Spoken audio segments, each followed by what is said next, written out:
In 1939, a few days after the declaration of war by France, the French army invaded Germany. This is called the Saar Offensive. This campaign is often forgotten and the information on it is very limited.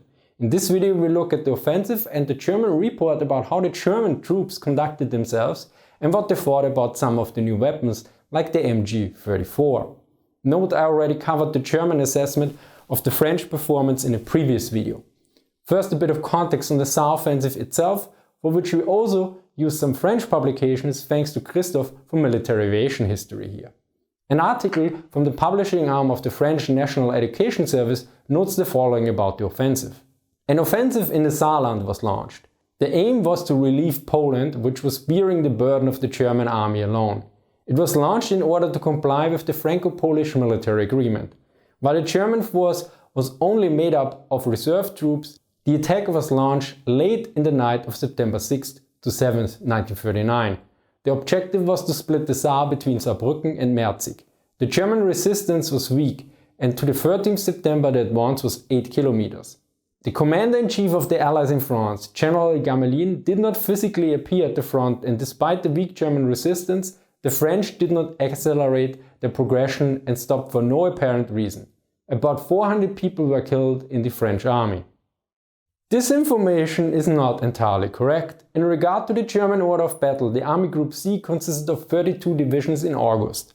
After the outbreak of the war, the German reinforced the troops in the west, reaching a total of 44 divisions on 10th September 1939.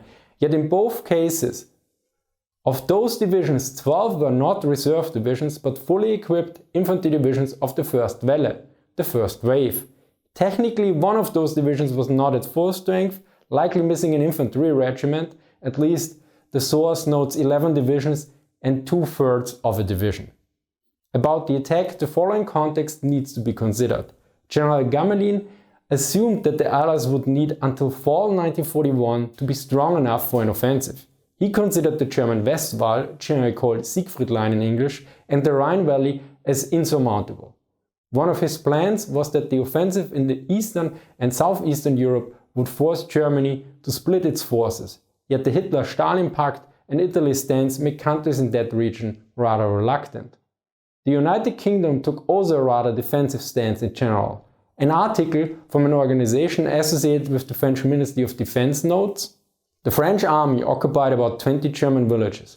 However, the collapse of Poland put an end to the offensive on September 20, 1939, and the Germans took back the lost positions. On September 21st, 1939, General Gamelin ordered the troops to withdraw to the Maginot Line.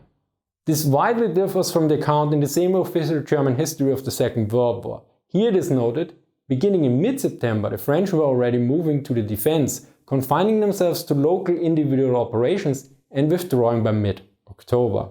Sadly, I don't know which one is actually correct. So let us look at the document. It is dated 20th September 1939, classified as Secret and vom Fremde Heere West, Foreign Armies West, the military intelligence department for the Western Front. Note, there was also a Foreign Armies East, but none for North or South. The title is a proper title and describes what is covered. Observations about the combat methods, procedures and combat effectiveness of the French troops and behavior of friendly troops at combat operations in the West until 16 September 1939. Be aware, in this video we only look at the section about the German troops with the title Judgment and Conduct of German Troops toward the French. So of course the report starts with the most important arm of all, the infantry.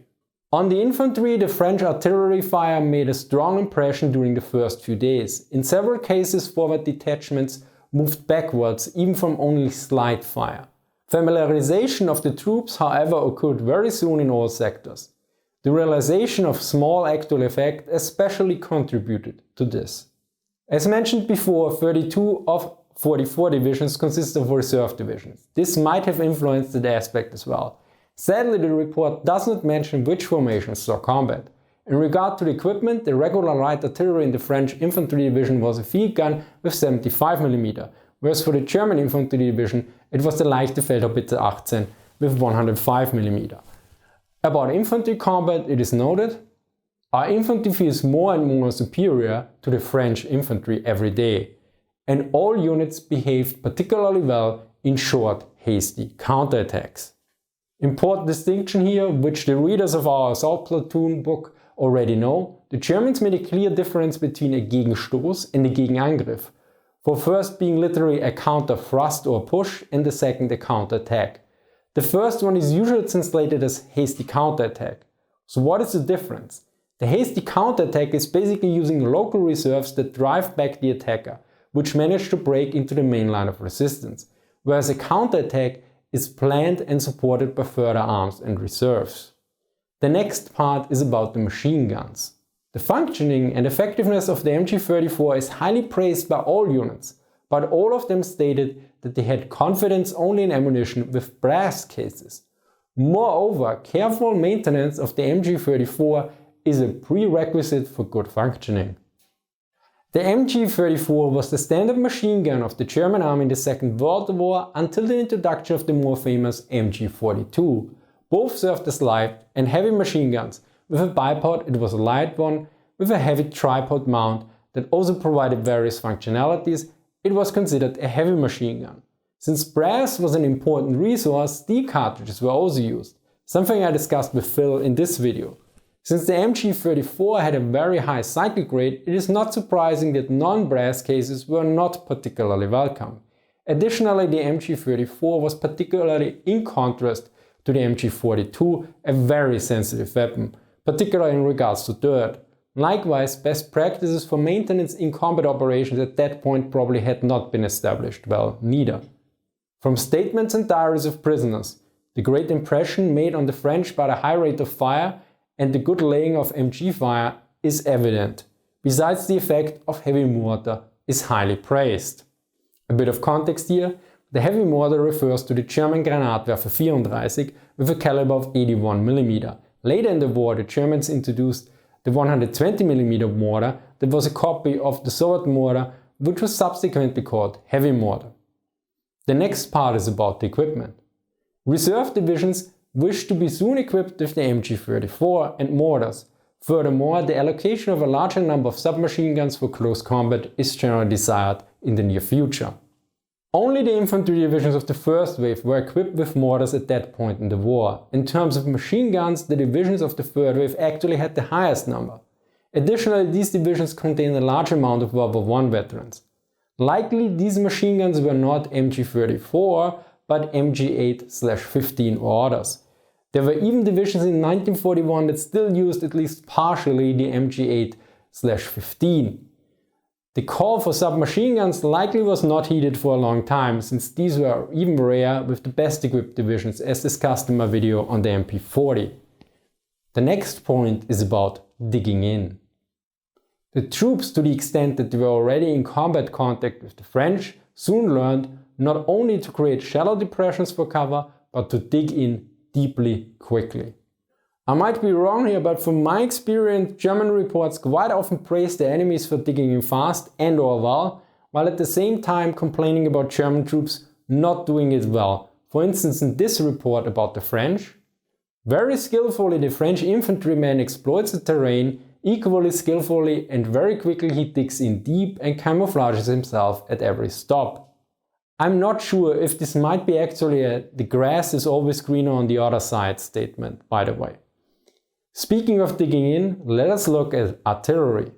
With the situation and the effect of our artillery fire, our own troops were very satisfied. Prisoners' testimony shows the strong morale and actual effect of the light Fieldhowitzer shell. The connection between infantry and artillery is good everywhere. As previously mentioned, the standard German light Fieldhowitzer had 105 mm. Each division had 36 of these guns, yet there were also some issues.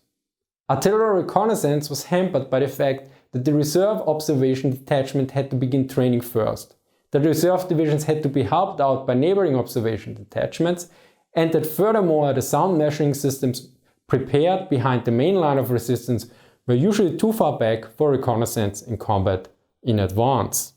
Well, not much to add here. The next part is about the Pioniere, the engineers, and this is in contrast to the regular infantry. The activity of the pioneers is universally praised. Since they are already accustomed to handling live charges in peacetime training, they are more resistant to the impression of enemy fire. One major job of engineers is to detect and lay mines. The placement of mines in forward area, which has been carried out on a very large scale, is generally considered by the troops to be very unpleasant under the present conditions, since the development of the situation has led to the deployment of ever stronger elements of infantry and more batteries in the advance. Numerous difficulties, losses and particular nervousness of the troops are caused by their own mines. On the other hand, it is certain that the French are suffering greater losses and are severely handicapped by the mines. They have recently been trying to destroy minefields by prolonged artillery bombardment.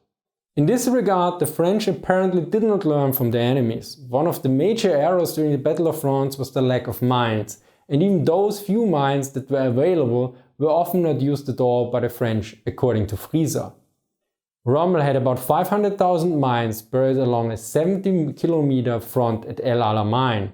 By spring of 1940, the French Second Army had almost the same front width, but only 16,000 mines. Of these, the 55th Infantry Division received only 422.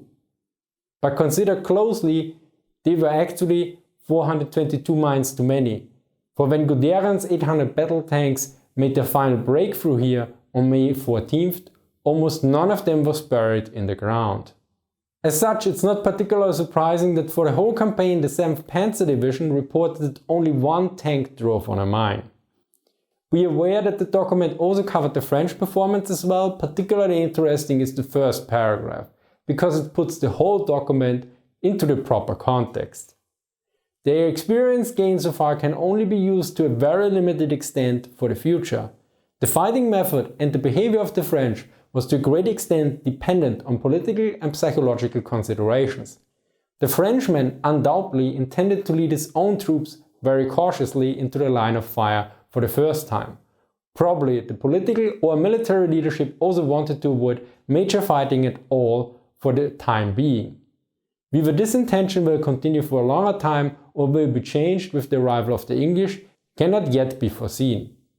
To summarize, the German assessment of their own troops and performance seems balanced and mostly positive.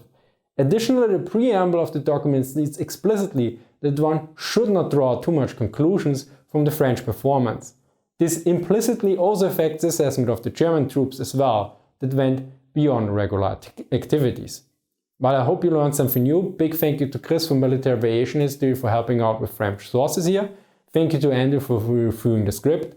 Thank you to all my supporters on Patreon and Subscribestar. As always, source the list in the description.